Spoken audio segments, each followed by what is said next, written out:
Friends, good morning, Radhe Radhe. Welcome to my channel study with Priya. तो कैसे हैं आप सब लोग? आशा करते हैं आप सब लोग अच्छे होंगे। आज के वीडियो में हम जीके जीएस से इम्पॉर्टेंट प्रश्नोत्तर को करेंगे जो कि हमारी आगामी परीक्षाओं के लिए महत्वपूर्ण होंगे। तो चलिए पहला प्रश्न देखते हैं। पहला प्रश्न क्या है? दादा साहब पुरस्कार किसके क्षेत्र में दिया जाता है? तो दादा साहब पुरस्कार किसके क्षेत्र में दिया था? सिनेमा के क्षेत्र में। किसके क्षेत्र में? सिनेमा के क्षेत्र में। और ये वर्तमान में किसको दिया गया है? तो ये वर्तमान में दिया गया वहीदा रहमान जी को। किसको दिया गया है? वहीदा रहमान जी को। चलिए अगला प्रश्न देखते हैं। अगला प्रश्न है आरबीआई के वर्तमान गवर्नर कौन है? तो आरबीआई के वर्तमान गवर्नर कौन है? शक्तिकांत दास जी। कौन है? शक्तिकांत दास जी। और ये जो शक्तिकांत दास है ये कितने नंबर के हैं? तो ये 25वें नंबर के हैं। अगर ये प्रश्न पूछा जाए कि शक्तिकांत दास जो आरबीआई के गवर्नर है ये कितने नंबर के हैं? तो ये 25वें नंबर के हैं। कितने नंबर के हैं? 25वें नंबर के। चलिए हम लोग अगला प्रश्न देखते हैं। अगला प्रश्न है हमारा भारतीय राष्ट्रीय ध्वज की लंबाई और चौड़ाई का अनुपात क्या है? तो भारतीय राष्ट्रीय ध्वज की लंबाई और चौड़ाई का अनुपात 3:2 है। कितना है? 3:2। लेकिन यही अगर चौड़ाई का पहले पूछा जाए तो 2:3 होगा। चलिए हम लोग अब अगला प्रश्न देखते हैं। अगला प्रश्न है स्थानीय शासन की सबसे निचली इकाई कौन सी है? तो स्थानीय शासन की सबसे निचली इकाई ग्राम पंचायत है। क्या है? ग्राम पंचायत। स्थानीय शासन की सबसे निचली इकाई कौन है? ग्राम पंचायत। अगला प्रश्न देखते हैं। अगला प्रश्न है प्रसिद्ध नृत्य कथकली किस राज्य से संबंधित है? तो कथकली किससे है? तो कथकली केरल से है। किससे है? केरल से। और एक और है कथक, वो किससे है? तो कथक है उत्तर प्रदेश से। कहाँ से है? इसमें कन्फ्यूजन होती है कि कथक कहाँ का है कि कथकली कहाँ का है। तो कथकली है केरल का। इसमें लास्ट में ला आया है, इसमें लास्ट में ला आया है। तो कथक केरल, कथकली केरल। और जो कथक है ये यूपी का है। चलिए अगला प्रश्न देखते हैं। गोल गुम्बज है, गोल गुम्बज कहाँ पे है? तो गोल गुम्बज कहाँ पर है? बीजापुर में है। कहाँ पे है? बीजापुर में है। गोल गुम्बज कहाँ है? बीजापुर में है। चलिए अगला प्रश्न देखते हैं। लघु गणक तालिकाओं का आविष्कार किसने किया है? तो लघु गणक तालिकाओं का आविष्कार जॉन नेपियर ने किया है। किसने किया है? प्रश्न क्या है? जॉन नेपियर ने। लघु गणक तालिकाओं का आविष्कार जॉन नेपियर ने किया है। अगला प्रश्न देखते हैं। किस अंग के खराब होने से पीलिया रोग हो जाता है? जो पीलिया रोग होता है वह किस अंग के खराब होने से? तो वह लीवर के खराब होने से। किसके खराब होने से? लीवर। लीवर का जब खराब हो जाता है तो हम लोगों को पीलिया रोग हो जाता है। और अगर ये बढ़ता ही जाए तो रोगी की मृत्यु भी हो जाती है। चलिए अगला प्रश्न देखते हैं। अगला प्रश्न है भारत का पहला परमाणु ऊर्जा केंद्र कहाँ स्थापित किया गया था? तो भारत का पहला परमाणु ऊर्जा केंद्र तारापुर में। कहाँ किया गया था? महाराष्ट्र के तारापुर में। कहाँ किया गया था? महाराष्ट्र के तारापुर में।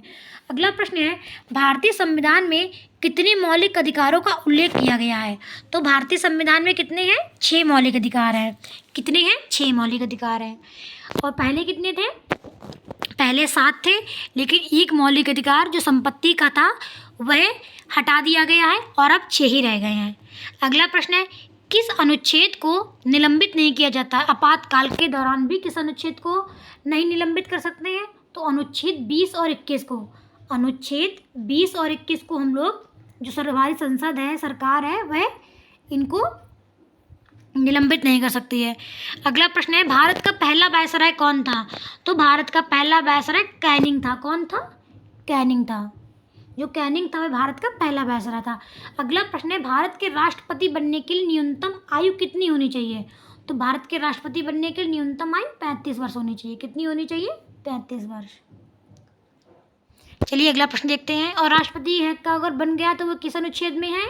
तो वह अनुच्छेद 52 में है। अनुच्छेद 52 में राष्ट्रपति। चलिए अगला प्रश्न देखते हैं। नीति आयोग का गठन किसके स्थान पर किया गया? तो नीति आयोग का गठन योजना आयोग थी। पहले नीति आयोग नाम नहीं था, पहले योजना आयोग नाम था। लेकिन योजना आयोग का नाम ही नीति आयोग कर दिया गया और उसमें थोड़ी सी चेंजेस ला दी गई। और नीति आयोग का अध्यक्ष कौन होता है? तो नीति आयोग का अध्यक्ष पीएम होते हैं। और इस समय पीएम कौन है? इसमें पीएम है नरेंद्र मोदी जी। तो नरेंद्र मोदी जी ही, अगर प्रश्न आया नीति आयोग के अध्यक्ष कौन है, तो नरेंद्र मोदी जी नीति आयोग के अध्यक्ष हैं। चलिए अगला प्रश्न देखते हैं। अगला प्रश्न है, भारत में संविधान में कितनी प्रकार की रिट होती हैं? तो भारत के संविधान में 5 प्रकार के, जो सुप्रीम कोर्ट है वह 5 प्रकार की रिट जारी कर सकता है। कितने प्रकार की? वही कितने प्रकार की? 5 प्रकार की। वही अगर देखा जाए हाई कोर्ट, तो हाई कोर्ट 6 प्रकार के रिट जारी करता है। चलिए अगला प्रश्न देखते हैं। अगला प्रश्न है, भारतीय संविधान में कितने मौलिक कर्तव्यों का उल्लेख है? तो भारतीय संविधान में कितने मौलिक कर्तव्य हैं? 11 मौलिक कर्तव्य हैं। कितने हैं? 11। और पहले कितने थे? पहले 10 थे, लेकिन ये मूल संविधान में नहीं थे, मूल संविधान में नहीं थे। लेकिन उसके बाद सरदार स्वर्ण समिति की सिफारिश पर 10 मूल कर्तव्यों को जोड़ा गया, लेकिन उसके बाद एक मूल कर्तव्य 11वां था, वो और जोड़ दिया गया। चलिए अगला प्रश्न देखते हैं। भारतीय संविधान में नीति निर्देशक तत्व कहाँ से लिए गए? तो ये लिए गए हैं आयरलैंड से। कहाँ से लिए गए हैं? आयरलैंड से लिए गए हैं। अगला प्रश्न देखते हैं। अगला प्रश्न है, भारत के राष्ट्रपति की शपथ कौन दिलाता है? जो हमारा भारत के राष्ट्रपति हैं, इनका शपथ कौन दिलाता है? तो भारत के राष्ट्रपति को शपथ भारत के मुख्य जो न्यायाधीश होते हैं उस समय वर्तमान में, वही भारत के राष्ट्रपति को शपथ दिलाते हैं। और अगर प्रश्न ये पूछा जाए कि भारत के जो राष्ट्रपति हैं वे अपना त्यागपत्र किसको देते हैं, तो भारत के राष्ट्रपति उपराष्ट्रपति को त्यागपत्र देते हैं। किसको देते हैं? उपराष्ट्रपति को। और अगर उपराष्ट्रपति अपना त्यागपत्र देता है तो वह राष्ट्रपति को देता है। लेकिन राष्ट्रपति शपथ कौन दिलाता है?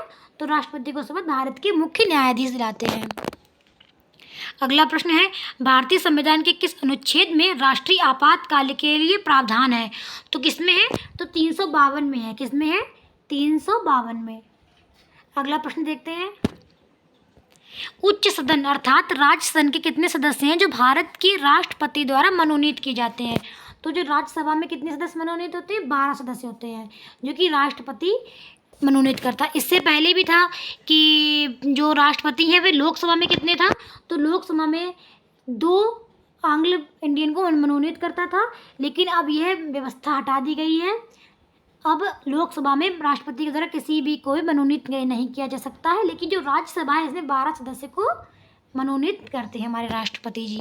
अगला प्रश्न है, भारत का लघु संविधान किस संशोधन के रूप में जाना जाता है? तो जो 42वां संविधान संशोधन हुआ था, ये कब हुआ था 42वां संविधान संशोधन?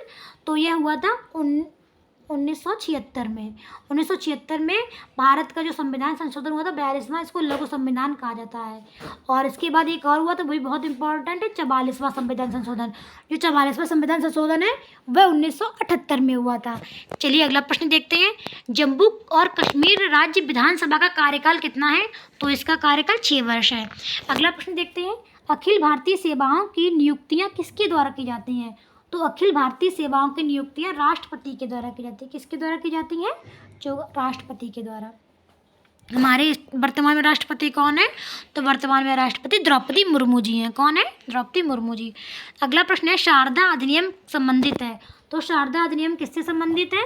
तो शारदा अधिनियम संबंधित है बाल विवाह से। किससे है? बाल विवाह से। बाल विवाह।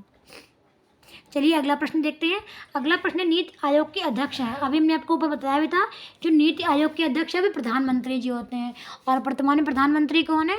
तो वर्तमान में प्रधानमंत्री नरेंद्र मोदी जी हैं। अगला प्रश्न है, किस ग्रह को बौना ग्रह कहा जाता है? किस ग्रह को बौना ग्रह? तो प्लूटो जो है इस ग्रह को बौना ग्रह कहा जाता है। अगला प्रश्न देखते हैं, चीन सागर उष्णकटिबंधीय चक्रवातों का क्या नाम है? तो चीन जो सागर है उष्णकटिबंधीय चक्रवातों को टाइफून कहते हैं। जो चीन में चक्रवात आते हैं उनको क्या कहते हैं? टाइफून कहते हैं। अगला प्रश्न है, हिमालय किसका उदाहरण है? अर्थात हिमालय जो पर्वत है वो किसका उदाहरण है? तो ये बलित पर्वत का उदाहरण है और ये नवीन भी है। अगला प्रश्न, अगर प्रश्न ऐसा पूछे सबसे नवीनतम कौन सा है पर्वत, तो वह हिमालय ही होगा। और भारत में सबसे बड़ी सिंचाई नहर कौन सी है? तो भारत में सबसे बड़ी सिंचाई नहर इंदिरा गांधी नहर है। कौन सी है? इंदिरा गांधी नहर। अगला प्रश्न देखते हैं, भारत में सर्वोच्च नागरिक पुरस्कार कौन सा है? तो भारत में सर्वोच्च नागरिक पुरस्कार भारत रत्न है। कौन है? भारत रत्न। आज का वीडियो यहीं पर समाप्त होता है। आशा करते हैं आपको आज के प्रश्न बहुत अच्छे लगे होंगे और आपको समझ में भी आए होंगे। अगर आपको मेरा वीडियो अच्छा लगा है तो मेरे वीडियो को लाइक करें, शेयर करें, सब्सक्राइब करें, लाइक करें, शेयर करें और मेरे चैनल को सब्सक्राइब करें और अपना ख्याल रखें। राधे राधे।